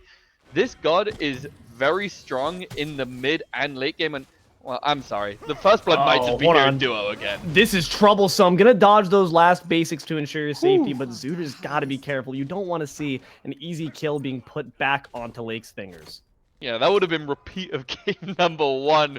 Just mirror image, Lake on the Hatchman getting First Blood onto Zuta, but does get out with the aid of the dash. But that's immediately going to put this duo lane on the back end, and that's not really what you want from an Athena Khan. You'd think they'd have the pressure. There's a lot of burst potential, but just going to be forced to sustain up on these health potions. But that likely gives up something like that shield buff, which is really tough to fight into. An ADC with shield buff and purple is really tricky to box, and so it gives a lot of credence back over to Lake on the duo lane. Uh-oh. Oh, this is going to be a more pressures before the Zooter. They're doing great targeting, but here comes Draco, the hero, trying to put some damage on you. That cripple's going to have to be beads. Some basics off the mark, but excellent body blocks there by Zero. So spongy. Going to be able to absorb all that water for their friend. Yeah, and I said they were going to go ahead and get the shield buff, and, well, Draco's made me look like a fool here, making the rotation over, and it looks as though just Feedmore also wants to pay some attention. Taunt is good onto him, and he might turn his attention to Poseidon, but I don't think he can do this. Yeah, you got to be careful. Thinking about it, Draco really loves his cripples, right? Because, you had the Bakasura before, but now that's on an even shorter cooldown. And think about how much damage that does to far out. Those beads are really going to be important. Watch those cooldowns. Yeah, anyone with a relic down is going to be the attention of this Poseidon pick. It is a classic. He just tries to get some cooldown online, and hey, Whirlpool Kraken as much as you can, and abuse those cooldown timers. As this is the engagement we see so frequently with the Athena Ganesh. Just dashes in, and then you just stood there for 2 seconds whilst you're silent. So, yeah, this is likely to be what happens if they try and engage on the side of Wailing Banshees. As we do see just Feedmore making a rotation over to this duo lane, as Draco has made the rotation to solo. He might be looking to try and get a gank here onto the duo side. The purple buffs do spawn, and they have no idea he's here. Neither one has ultimate, though, which is going to be a trump card that you normally would need to make these successful. But the dash has been down, and that's the call for action. Here it goes, right onto the Athena. Excellent targeting. Just Feed Me is continuing the battle just to put some more basics. Some claw swipes in your back there, my friend, but be careful. Those glaives do hurt. Solid kill there for far out for First Blood. Yeah, I mean that's the classic dual lane experience where it's like, why are you over here, man? The blue buffs and the speed buffs are spawning, and you're over ganking in dual lane, and you're just like calling him an idiot, like, oh, you're so stupid, you're giving up all your solo side farm. But he did get the first blood, to his credit, so he gets Yep. something for it. But I do think, as Oh it no, did cost him trapped in his the solo cage. laner. You got the shell and you got the execute to get yourself to safety. Not how you want to be using those things to be on the back foot like that. But hey, you're alive. Duck can live another day. I was not expecting the shell. I paid no attention to that. That's quite the pickup, but I mean, against double ADC, it does make sense. Hey, but they stole the blue buff away, so they did manage to get something back. Did the Wailing Banshees, but Rat lurking here, a bit off the mark, not going to be able to quite find the knockup needed. Flurry going to be dropped as well, but bit of failed action there. Interesting. Ooh, and unfortunately, not going to be able to quite do much here. And on the chase, Draco here riding the wave, gonna try to find it. There's the Kraken for you. Gonna find the kill. Don't need any help there. Excellent job there by the Poseidon. Yeah, and he got the beads too. You saw him turn his camera angle back like, hey, is he actually going to get out of that? Because you could hear, he heard the beads. But no, he goes ahead and picks that one up. I think, Wing Shard? That man was really flying and zooming after Ratatoska, which is kind of challenging. That Acorn gives some extra movement speed, so that was a lot of extra gap to close down there for the Poseidon. But gets it done and picks up the kill. The T2 Dumorb helping him a little bit as well. So chasing down the Ratatoska just nicely and picking up a kill back onto that jungler. And that might be a cooldown they can look to maybe take advantage of. We've said already this taunt into Kraken is going to be a potent tool. Yep. And this just, Ratatoska is going to have to be careful, but someone who's going to have to be careful first is Jesse, but he seems to know. I mean, look at him just jumping for joy. He's got not a care in the world, and just feed me more knows it. Unfortunately, a bit of wasted time there by the jungler. Must be noted, both the 1-for-1 kills here are in the pockets of the jungler. The question is who's going to execute it more. I think we've already done a good job of identifying the win conditions here. It's going to be the Odin's ability to lock people down in place, and the Poseidon and Athena's ability to just grab some easy kills here. But it's all a matter of can Sation get to that stage of the game. They're not quite being as aggressive onto the Odin this time around, though. Is that the right play? What do you think, Penguin? I think that's just fine. Look at the mana bar on Draco. He said, yeah, you just fight him away over there in the solo lane. I'll steal away the blue buff, make this Odin sad as he takes a trip towards the blue buff just to realize, no, it is gone. It looks like they want to get active. Taunt is off the mark, but Rat's in the sky. I mean, you used the dash already, so that cooldown's... And Draco's already back to tower. Unfortunately, not how you want to be seeing that movement used. Global presence is so valuable, and at this point, it's just kind of going into the trash. Yeah, I feel like that's a little bit of frustration for Feedmore. He was like, man, I lost my solo lane's blue buff again, and he really needs that as an Odin, and I need to try and get something to happen, and then dashes away from the taunt, but not quite enough. Oh, double ult's actually being used, and Zero's getting low. We're putting the most damaging ability in the game here, right on the purple buff. That's the main objective in our eyes. Solid damage and body blocks being provided here by Zooter. Gonna dash aggressively, force the ultimate off of the Hachimon. Both the members of Far Out's dual lane are looking a lot worse for wear. Achilles, what are you doing going back in, friend? The Raven Shout's been activated. The lunge, not quite feeling yourself enough to go for that one instead. But aggressive Duck, once again, escaping with a sliver. Yeah, escaping with a sliver. He is hurting without this teleport. And now I think, well, hang on, Clucknuts is actually in a lot of trouble. Above, the AC-130 is active. Gonna grab yourself a nice kill there, courtesy of Draco. Sweeps that one up with a bit more water. Here's a Kraken for you, too. No beads at your disposal. No ultimate either. Just feed me more. It's unfortunately feeding the wrong beast. And it looks like they're maybe looking to this Gold Fury. I think they can do it. They got good pressure on duo side. Look, this Lake taking it back.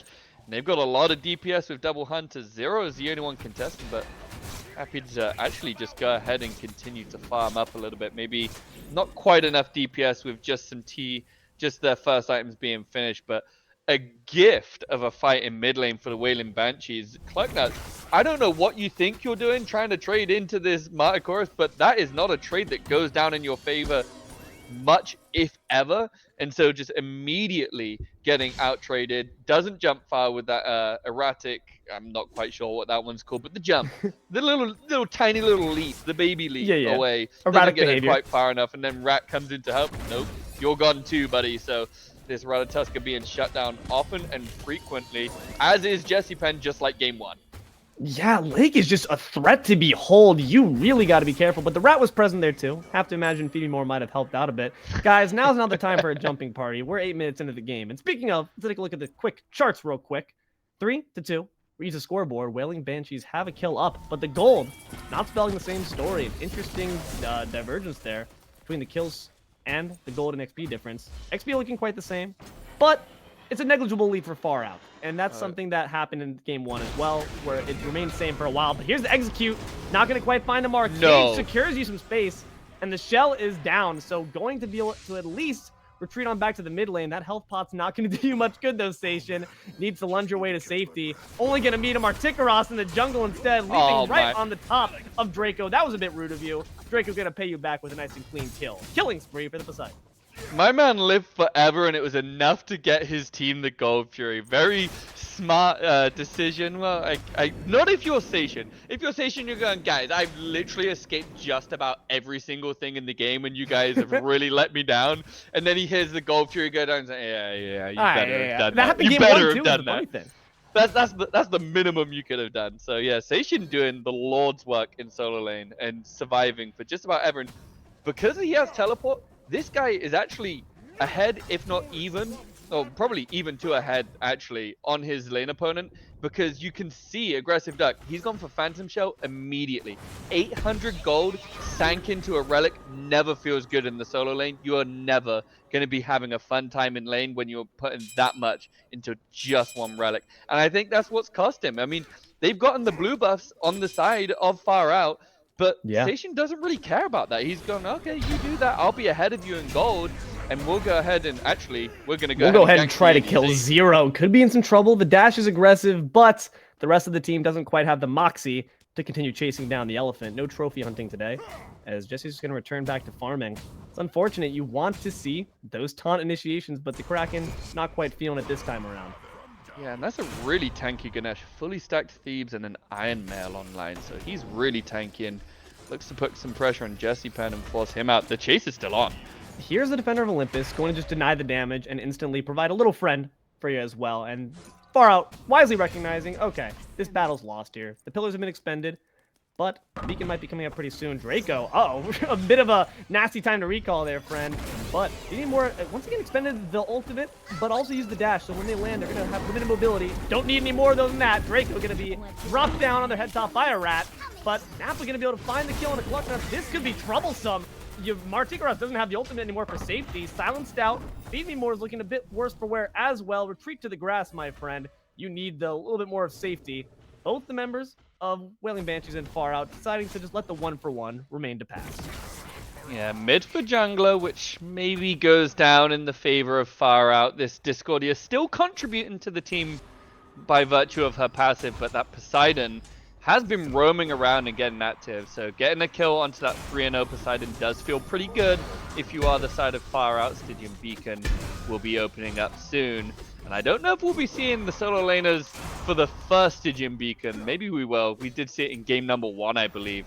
But this is the next point of contestation. We've got Hachiman backing. We're clearing out some red buffs, and members are swirling around. They know this is going down. It just depends on whether Far Out are going to be here on time.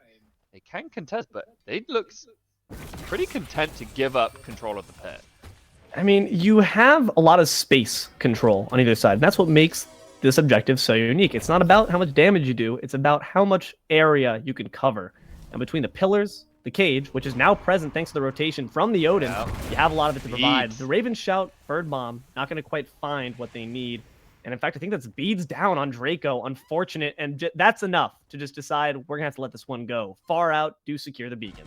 Yeah, and I think that was pretty clear. When you see Aggressive Duck proxying between the T1 and T2, that's like, hey, if Odin's here, I mean, we somehow got our beads forced by like a bird bomb or something. I'm not too sure, but beads were used from Draco. He said, I'm not messing around. I'm making sure I get out of there, and he does. And they go ahead and let their side lanes catch up in some farm, which they quite frankly kind of needed.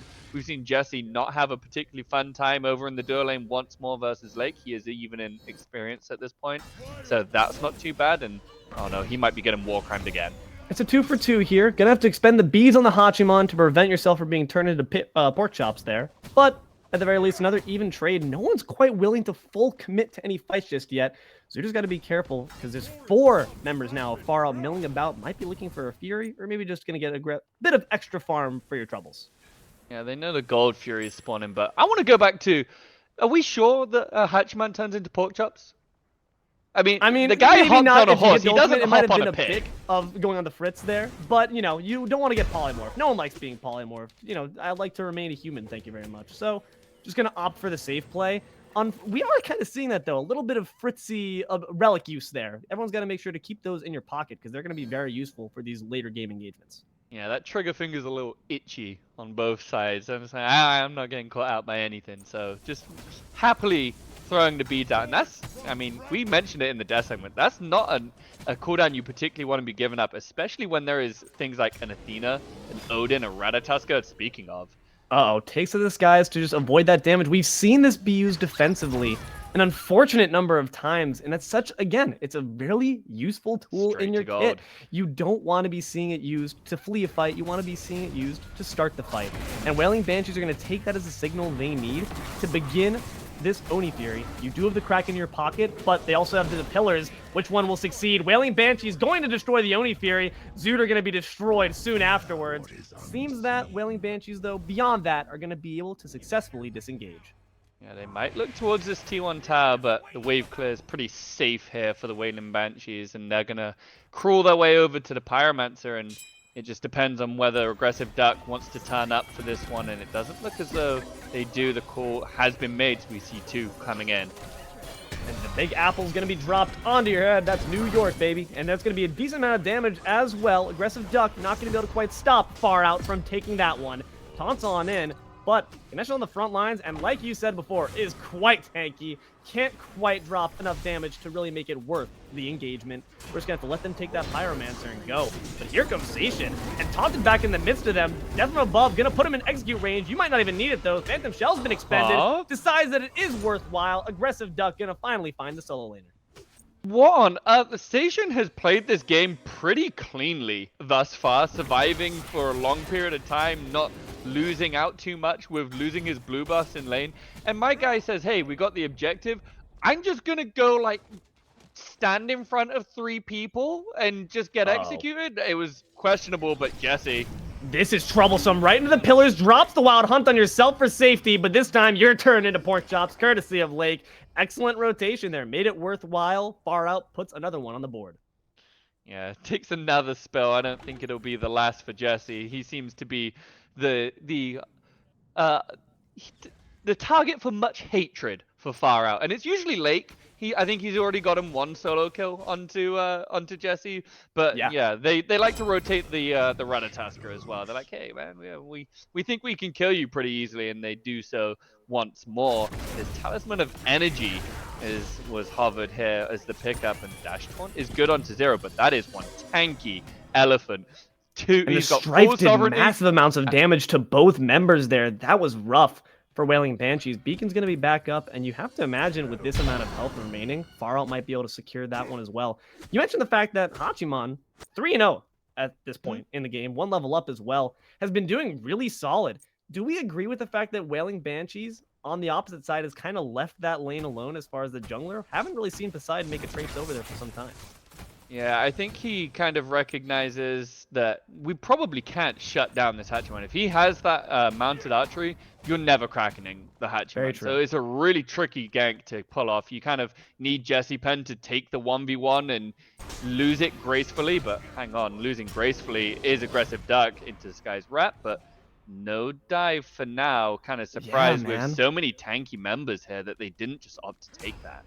That's happened so I'm just it's upsetting to see such a useful ability be put to the wayside for less than ideal circumstances. You want to see that be put onto the head tops of the enemy, and when you've seen that happen, it usually nets a kill for you. But unfortunately, once again, itchy trigger fingers. Speaking of, Apple gonna go flying there, a bit of a food fight. but not going to be one that is won by the Discordia. On the chase, Jesse's on the prowl all the way through the jungle, but guess who's in the jungle? It's going to be a rat. There might be some trouble there, buddy. Don't want to expend that root too soon. Horn charge, going to be met with the flurry, but the egg is going to meet that. Mounted archery, don't give up the fight too soon, buddy. You might have lost your carry for it, and here comes the support. Fantastic taunt, fantastic shell. Denies the damage, but the dash is going to find it anyway. Jesse will meet their fate at the hands of the Ratatasker. I believed in Jesse, but who we don't believe in. The Discordia and the acid rain on top of your head. Killing spree there for Nappa. This is crazy. 2 for 2, but not quite in the same fight. Stygian's Beacon now available, and Wailing Banshees are going to try to put themselves on the board with those. Only one to contest is the Ganesh, but you do have the most damaging ability in the game after all. Will those pillars come in handy? 3-man silence, but they can just keep basicking you down, buddy. You're not doing anything in that own stance. Order going to secure the beacon. They secure the beacon and the pingers are coming out for Gold Fury. Looks like they do want to go ahead and pull this, but Seishin is on the horizon and he's wrapping underneath. They've got members here and they haven't even pulled the objective. And they're in the grass right now. What have you caught? It's a wild Matikaros. Fantastic engagement there. Had no idea what was going on, but now they're two grouped up and they're caught in the midst of the pillars. To disguise, this time aggressively goes the Ratatasker. Athena gonna use their freaking flyer miles just to move on top of the Matikaros. First kill there for the Odin on top of Draco. It's a full root. Wailing Banshees need to get out of this quickly, but not unless Aggressive Duck has anything to say about it. Solid execute there onto the Ganesh. And the fight's continuing, but now Wailing Banshees having second thoughts. The acid rating gonna provide some good poke. Pumpkin, not quite enough there, and the apples dropped onto the head of the Cernunos. Aggressive Duck was soloed out, just rooted out from the rest of the team, and now it's become a slaughter. There goes Jesse. Banner dropped in your head. Eagle Eye gonna take down the Martikaros for a fantastic triple kill onto Lake. Wow, they set the trap up in the grass, which quite frankly, Seishin, there is a grass patch, you know they're at gold. The fact you don't know they're in there is remarkable. He just waddles up to the grass, gets taunted in, but lives for a very long time, and a wonderful re-engage from Just Feed Me More. You saw him force out the Manticore assault, and then he goes up into the branch and dunks down on the backline, forces out the shell from Manticore's. So just immediately turning all the attention. You see 3 heads all go down that choke point, and they all funnel right on in, and that's exactly where they want them. Cluck Nuts throws down a pumpkin, gets some good damage, and that just enables Lake to do exactly what he's wanted to do all game and all set, which is W keys 6, 1, and 3, and the taunt is actually good here onto the Pyromancer buff. This is solid damage onto the jungler. Could provide some issues for you, and they're just going to continue right where they left off. But most damaging ability in the game. Far out, going to actually secure the Pyromancer right under Wailing Banshee's nose. That's unfortunate. Shell's been expended too, and they couldn't even find the kill on the Squirrel to make themselves feel better about it. Aggressive Duck still engaging, but with the Soul Laner present, might not be the most ideal engagement. 20 minutes in here now. Far out. Securing a bigger lead for themselves, 6K ahead. Only 2 kills, though. So it might not feel like Wailing Banshees is that far behind, but Gold's telling a bit of a different story there, Penguin. Yeah, the feel might not be quite there. You might think you're still in the game, but that gold lead, like you mentioned, does amount to something. We see Dominant finished over an Odibo for Jesse Pen. He's had to go for this cheaper option in the Odibo to try and get some extra damage. We also see 4 items being finished from Station Band, Pridwin, and an upgraded one, that gigantic shield here. This guy is going to have so many shields that you're just not going to know how to deal with him. So he's going to be a real nuisance. And the Brawler's Beat Stick. You build lifesteal on your backline, on your hunters, that's cool. I'm just going to Brawler's Beat Stick. I've got a Contagion on my support. You're not going to particularly enjoy using any of that lifesteal. You're going to be capped at that 75%, and you're going to have a real tough time, as someone else is Zuta. Half health taken so easily from just Jesse Feeds More. That is big damage coming out from this Ratatasker. Yeah, Flurry, gonna shred those protections. It's well targeted. It does the job that you need it to do. We talked about Wailing Banshees and the fact that this taunt to Kraken combo, it's so simple, it's so potent. But I just feel like they haven't been executing on it, Penguin. They need to group up more properly, and they need to get their comms unlocked and target properly. Because you see Far Out doing it right there, chasing out the Martikaros. They're in full pursuit. Beads expended, ultimate expended, the Rat's taking to the skies, but the Athena's here to help. What can you do to save it? Gonna force Ratatasker to retreat back. Can't really dive on the Marty, but You got Athena coming right on top of them. But Far Out still poised to just dominate in the mid lane. Whatever they want is theirs for the taking, because Marty's going to be out of the fight for a little bit longer as they amble back up. Yeah, and Lake's still over in Dur lane, happy to get some more farm. Maybe just trying to finish his start right in, but Dash Taunt is onto Station. It's decent damage there, but Station's not too worried about it. This Odom's looking quite tanky. Level 19, not really fearing the option. Now Wailing Banshees are stepping up. But what do they have to bring to the table is the question. They need some form of engage. And if you have that Ohm, you're not going to be finding it. Here's the dash taunt. Now that you have it down, there's the Whirlpool. But where's the Kraken? We need that next. Athena, unfortunately, no. There it is, a bit late off the mark, my friend. Draco going to pay for that misplay. Lunge going to stomp out the life of the Duck. That's unfortunate. No beats. Wailing Banshees underneath the cage. The depth from above is back up. Going to put some damage onto the engaging Zero, but that's unfortunate as well. Wild Hunt, no pork chops for you today, buddy. We don't eat pork here. And now, Lake, gotta find one more kill, and Squirrel takes to the sky. Egg is gonna match it. Can you get the kill before the rat finds you? Dash out, Phoenix not gonna grab this one. It's a deicide there for Wailing Banshees, and Far Out only loses one. Well, I mean, I think they were listening to you. They're like, you said no taunt Kraken, watch this. And she kind of went in and taunted. And she's like, hey man, that's just a whirlpool. You gotta press 4 as well. You're like, that's the button that I really need. If you want, just skip the whirlpool part. I need the Kraken. And that like, just you want to see it? Here it is. Okay, fine. And he just drops it. Full display. No gods in the way. Let's look at the Kraken. Yeah, a little off the mark there was Draco. Real pretty. But unfortunately, that's not gonna do any damage if you're not hitting any members. That was just kind of right in the middle of the battleground of the gods, just kind of saying hello. Tough fight there for the Wailing Banshees. They were at a 6k deficit. Well, now that's expanded to a 9k deficit. And all of a sudden, Heartseeker finished here from Just Feed More, who has had a fantastic game number 2. And they are losing all control of Wailing Banshees. It looks like it's close because of the kills, but the tempo really is not. Cage going to lock them in for a bit longer. Rat lurking in the sky is going to drop down wherever they so please. On to Zooter. Drop down with the quickness. Lake going to find Draco. The taunt Kraken combo is completely offline. And retreating back through the grass. Going to try to mow that is the Rat. This could be troublesome. Here goes the engage. Wild Hunt going to buy you a bit more time, but not enough. The Duck is going to be hunted by the Hachiman. Only 2 remaining left standing. The 2 carries. What can they do? There is not a lot you can do. No buttons of safety if you're the Mighty Chorus. You do have the beads, and well, I guess he does have the ult, but into 5 members, I don't fancy my chances. They want the big fire giant and zoning deepest station as he should be. This is a gift to the Far Out, because they were content to just do a Stygian Beacon. They might have gone, maybe, oh, we'll do a Pyromancer, we'll do a Primal Fury, but if you're going to gift us your members like that, just walking into that Stygian Beacon, just so carelessly, and the Ratatosker comes across 100 zeros. Draco didn't even get to Kraken in that fight. Just completely obliterated. And now this game is wide open. 12k in the pockets. They're going to clean up this T1. They got the Pyromancer already. They're going to get this Gold Fury. And I'd imagine they might just spend some of this gold in their pockets. They have no reason to hurry. They extended the Fire Giant buff duration by, what, a minute, I think it was, in a patch not too long ago. So they have plenty of time, and Titans surging down the left-hand side. All things are coming up good for Far Out. Yeah, it's like Draco heard us last time and said, okay, you didn't like how I used the Kraken last time? I won't use it at all. How about that? Just can't win.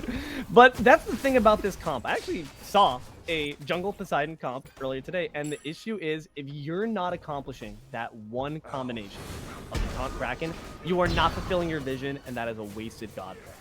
Draco, when we've seen those Krakens online, has been beautiful, immaculate, but lately things have changed. It's taking a turn for the worse. Wailing Banshees need to recapture the purpose of this composition. Yeah, and they're going to have a tough time if they want to defend this left bud, because the T2 is gone. They said we're going to split push, get a T1 in right, and they didn't even come to contest the T2. A full health Titan, this is a tricky one to angle if you're the Wailing Banshees. I mean, they don't have the worst comp for defense, but it's certainly not the best, and this Titan is just the sieging tool you need. Phoenix going to go down without question.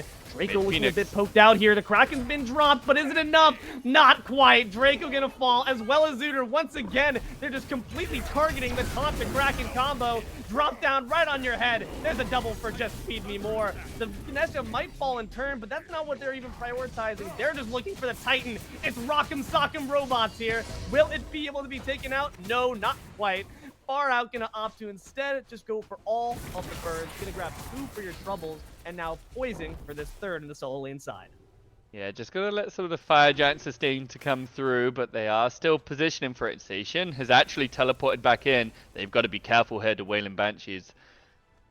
I mean, fire minions don't push up for a little bit longer, so you have some time. It's the 2 carries. They can clear out those waves, but the Ratatasker can clear out your life bar just as quickly. Zooter's back, a bit off the mark with that taunt. That could have been crucial, but at the same time, no one was there to really capitalize. Third bird will fall. It's looking to be all Far Out. What do you do as Wailing Banshees off this back foot to get yourself even a sliver of momentum back? Man, if you're Wailing Banshees, get on the phone to Team Rival of Season 4. You say, hey, what do we do in this spot, man? We got 3 birds down and not a lot of hope, because they're going to need a heroic effort if they want to try and get back into this.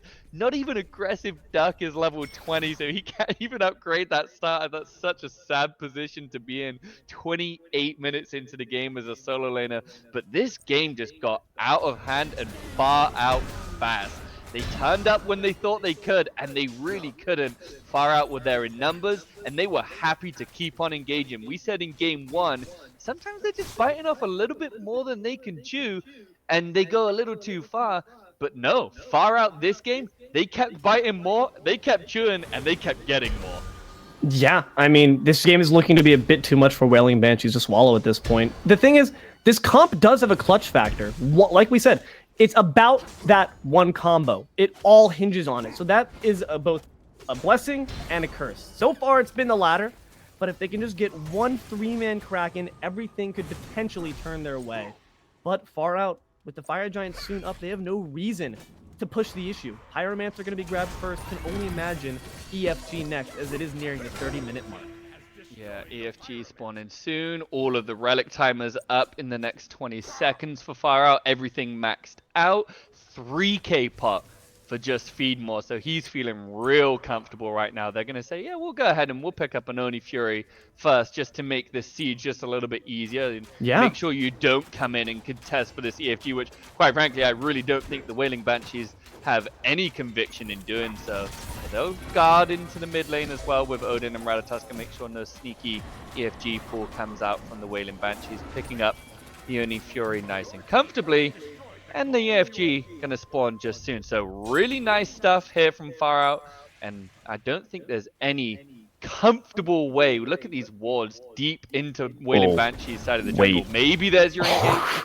That was close. That was really close. And I'm glad that the dash was on soon enough. But they're wadding into it. Wailing Banshees want to fight. And they did not want it enough, though. They're clearly on the fritz. They are outmatched, outgunned, outhelped. This is troublesome. Clugnut's going to find one. Just Feed Me More going to find one more after. Lake, everyone eats on my squad. It's a near deicide. Only one left to watch in horror is Zooter, and I don't like their chances for standing up against Far Out. They're looking to march right down the Titan. It's going to be a 2-0 set for Far Out. All Zooter can do is watch as the shackles have been freed, but the Titan's life has been liberated, courtesy of Far Out. That's going to be the set. Man, I was trying to say, you can't go walking lazily into the jungle with no vision like that, and they said, watch us. And they just happily took themselves in, thrown into a box, thrown into a cage. The Mighty didn't even land from his ult. I think the spear killed him from the Odin cage as he was crashing down to the ground. It was a travesty for Wailing Banshees. They had moments of looking like they were in it, but Far Out said, guys, you are never in it. You are not him. That's unfortunate. They had the vision. We were so excited for the comp. And at the beginning, it's again, just like last game, there's pieces of greatness here. And I hope that the members of Wailing Banshees don't come at this game and look at it in retrospect as a total defeat.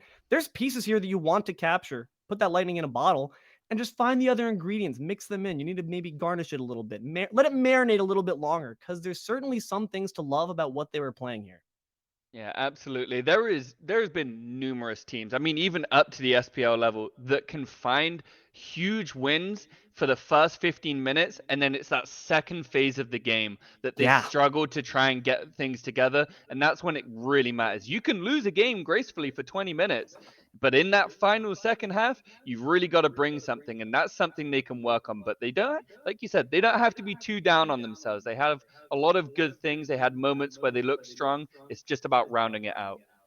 Absolutely. There's commendations to be said for both sides. Far Out, obviously, coming with the W. Well done to them, but Wailing Banshees as well put up heck of a fight. But that's all the content we got on here for today. Thank you all very much for watching the OSL. I've been D'Lo, joined here by Sneaky Penguin. We had our friend Phoenix on the cams and on the production. Thank you very much for that, friend. Really appreciate it. You all have a good rest of your night.